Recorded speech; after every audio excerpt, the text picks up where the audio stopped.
کرامت کا مذاق اڑانا، انکار کرنا کفر ہے۔ ڈاکٹر صاحب اگر آپ اجازت دیں تو ہم نیکسٹ کوسچن کرامات پہ آ جائیں۔ آپ قرآن شریف کا قرآن مجید کے حوالے سے میں کوٹ کر دیتا ہوں، ارشاد۔ قرآن مجید کے حوالے۔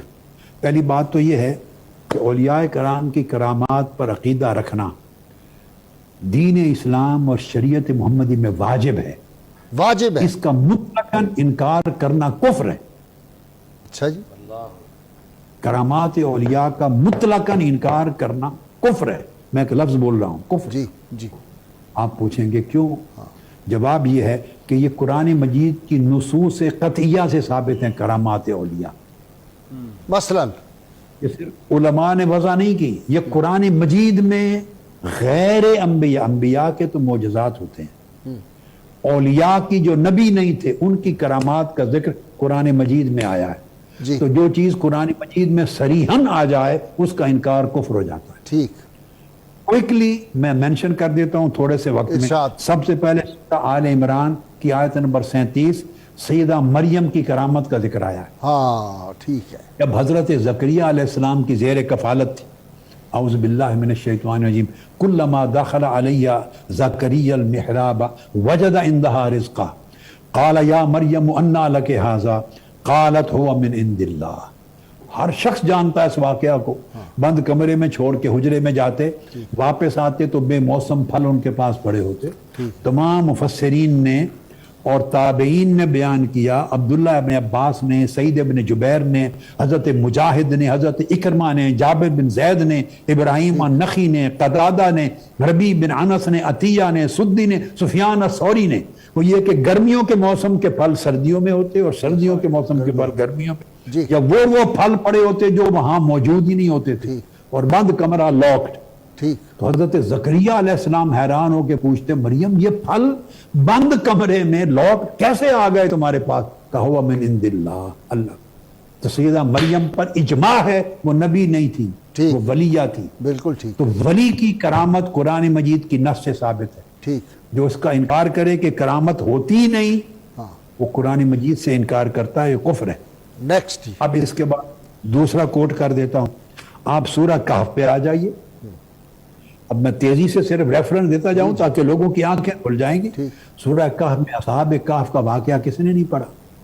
309 سال تک اصحاب کہف غار میں رہے، اور قرآن مجید کہتا ہے وَتَرَى الشَّمْسَ إِذَا طَلَعَتْ تَزَاوَرُ عَنْ كَهْفِهِمْ ذَاتَ الْيَمِينِ وَإِذَا غَرَبَتْ تَقْرِضُهُمْ ذَاتَ الشِّمَالِ وَهُمْ فِي فَجْوَةٍ مِّنْهُ۔ غار کھلے میدان کی طرح تھی، قرآن کہہ رہا ہے، اور سورج جب طلوع ہوتا تو وہ دائیں طرف مڑ جاتا تھا تاکہ دھوپ نہ پڑے، غروب ہوتا تو پچھلے پیر بائیں طرف مڑ جاتا کہ دھوپ نہ پڑے۔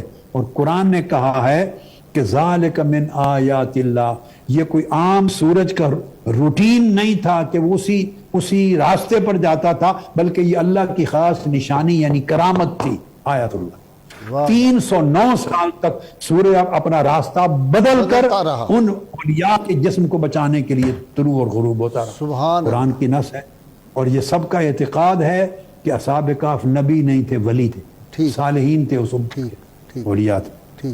اور پھر صرف وہ کرامت یہی نہیں، اس کا اثر پھر ان کے کتے پر۔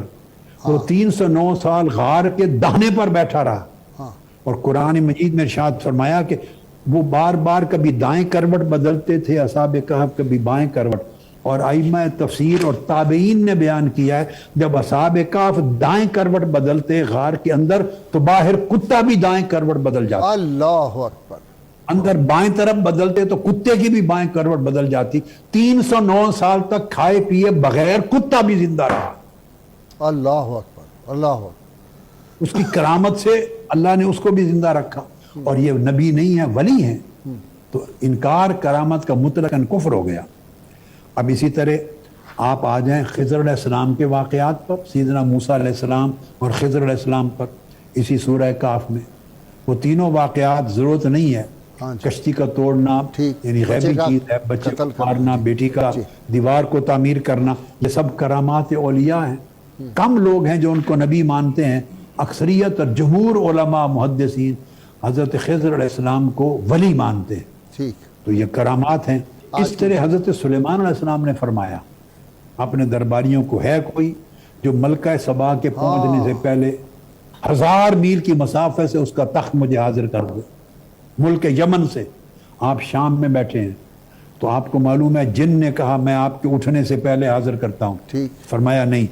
قال الذی عنده علم من الکتاب انا آتیک بہ قبل ان یرتد الیک طرفک. آپ آنکھ جھپکیں، آپ جھپکنے سے پہلے تخت یہاں پیش کر دیتا ہوں.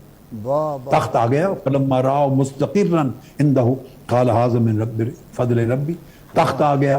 1000 میل کی مسافت سے آنکھ جھپکنے میں تخت آ گیا. اور یہ عاصم بن برخیہ تھا، نبی نہیں تھا، آپ کی ایک امتی تھا. بعضوں نے کہا آپ کی خالہ کا بیٹا تھا، آپ کا کاتب تھا، سیکریٹری تھا. پر یہ قتادہ، سدی، ابو صالح ابن رمان، عبداللہ ابن عباس، سب کے اقوال.